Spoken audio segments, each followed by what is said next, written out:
In this tutorial, I'm going to be showing you how to make this fun scrapbook effect within Canva and how to utilize it for your Instagram stories and the highlights on your Instagram profile, along with how to add a booking link if you would like to utilize this effect to book more calls with your freelance clients, your coaching clients, or any other kind of clients. So I hope you're excited and let's start creating. So within Canva, you can use the mobile video section or Instagram story section. As long as it's 1080 by 1920, that's the dimensions we're looking for. But of course, you can use different dimensions depending on what you're using this project style for.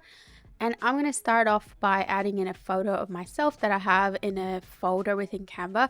I do love organizing things within Canva, and I do encourage you to do that as well. But of course, you could always just chuck it into uploads if need be. And I'm going to go to edit photo and use the background remover function. Now, this is a pro feature. If you don't have a Canva Pro account, I'm going to link an alternative free tool in the description below that's going to allow you to do something similar, but I do use this function within Canva a heck of a lot. Now, I'm going to go in and add a bit of a filter. I'm going to go with the Noir filter. It gives me that nice newspapery look, and it's also like a tiny bit blue, which I really like that sort of look. So I'm really happy with that. And now let's bring in some sort of scrapbooky, newspapery elements that we can use to layer this design. So within the graphics section, but also potentially within the photos section, you might find a few goodies that you can use for your design. I'm going to be looking for these kind of floral, organic elements because I think these work really well with my brand and I love these colors as well. Now I'm going to be using some keyboard shortcuts to move elements behind and on top of each other, but if you're ever not quite sure what these keyboard shortcuts are, or perhaps you're on the mobile app so you can't use the keyboard shortcuts, you can always just find within Canva by right clicking and going to layer and bringing things forward or backward, and you've also got the keyboard shortcuts identified there. Alternatively, you can also always head over to position and layers, and you could just manually drag things around on top of each other or behind each other in a way that suits. But again, I'm just going to be using my keyboard shortcuts to make things a little bit easier for myself. Now, in terms of what search terms to put into the Elements tab to get the right kind of elements for your scrapbook graphic, it's entirely up to you and your brand or your client's brand and what suits them. This floral organic look that I've got going on here with pressed flowers and maybe pressed plants is not going to be right for every single brand. So make sure you're using elements that make the most sense to you and your client. And you can always look for things like scrapbook or torn paper or torn newspaper, which will give you these sort of elements that will work for pretty much every brand. So it's just about making sure that it works for what you're looking for. Now, I've got this kind of torn blue paper here, which is a photo, not a graphic, so I can't change the color, but I can go to edit photo and go to adjust and just tweak it slightly so that it works with the rest of the graphic, because that kind of light blue was beating with that mustard yellow. It didn't really work for me in terms of contrast. So make sure that you are sort of tweaking these elements to make them work for you rather than against you. And also be mindful of the fact that you want it to look good on a mobile screen. So if you need to make things slightly bigger for yourself, definitely do that. Now, I know at this stage we've just got photos, but there's nothing wrong with adding a few vector elements to your graphic to, again, just bring it to life a little bit more, because this also allows you to make these into your exact brand colors. So don't be afraid to play around with this, and same goes for textures. So I like adding in a bit of a grain kind of background to a lot of my elements, and I would just replace the background there and adjust the transparency so it's just in the back, so you can't really see it. Your brand color will really nicely come through, but it just gives it that something a little bit extra for people to look at, so it's not just this sort of flat color. And now, just because I'm holding a cup of coffee, or this is going to be sort of a call to action for people to join into a virtual coffee chat with me, I want to make sure that I'm sort of animating my coffee cup a little bit with this kind of smoke or steam.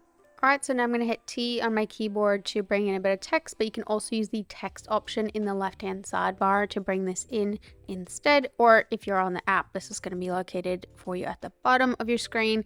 But this is going to make it really nice for me to put in a bit of a call to action above my head here to bring this graphic to life even more. I just need to make sure that the font is on brand and that it's big enough. So this might take a little bit of tweaking when you actually look at it on your phone screen and go, that's actually a little bit too big or too small. But for now, I think that works really well, and it's my sort of branded font. So I'm happy with that. Now, I just want to make sure I'm separating out my photo here. So I'm going to use the shadows function to create a bit of a drop shadow behind me. So especially that kind of yellow flower that's behind me there, it clashes a little bit with the black and white photo. So I'm just going to tweak this slightly so that it does kind of stand out from the back there, and making sure I'm going to align that kind of smoke that's above my coffee cup there. And I could just use the arrow keys on my keyboard to just slightly shift it to the left and the right until I'm happy with it. Okay, I'm going to bring in one last element, which is going to be this sort of newspaper clipping in the back there to really give it that scrapbooky look. Okay, so now at the bottom here, I want to make sure I'm selecting the whole page and making sure it's the duration that I want. So in this case, probably about 10 seconds. It's not a whole lot of text on there, so it doesn't need to be super long, but just appropriate for the type of project I'm creating. And then I can hit animate to animate the whole page. I really like the breathe animation. I think it works really well for these types of images and these types of projects, but potentially I might need to group some elements together to make sure they appear at the same time. So I'm going to hold down my command key and click and group a few elements together. So I might just do these three and then hit group. And that's going to basically make them one element, so they're going to animate and appear at the same time. And I might just need to move that behind my other elements to make sure that it's correct in terms of the layers. And now we can have a look at how that appears. Yeah, I think that looks really nice. And I would maybe adjust the animation of the text from breathe to something like the fade option, because this gives me the option to just go and fade in character by character and speed this up. So I really like the look of that. And now before jumping on over to Instagram, I have also created a Calendly link just as a demo here that will allow me to put this link into the Instagram story for people to actually join in for a virtual coffee. So this is free to create on Calendly. You can see that it's got the watermark there. So I'm on the free version, but you could also make this a paid option where people go and pay for your time if you're on the upgraded version of Calendly. So that's an awesome option. And now let's jump on over to our phone and keep creating. So now within the Canva app, I might just adjust the text a little bit, because now that it's on a phone screen, I think it just seems a little bit thin and I want it to have a bit more of an impact. So I'm just going to bold that a little bit and just download that as a video onto my phone. And then within Instagram, I can just click on the Your Story option or swipe right and add in my video into my Instagram story. Now I'd want to make sure that this is the right duration and it all works before posting, of course. And then once you're ready, you can click the sticker option up the top and locate the link option so that you can paste in something like what I've done with the Calendly link.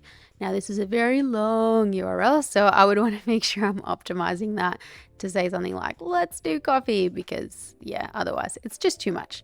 Then if I click on it multiple times, I can find the look and feel that I like and adjust it to the perfect position.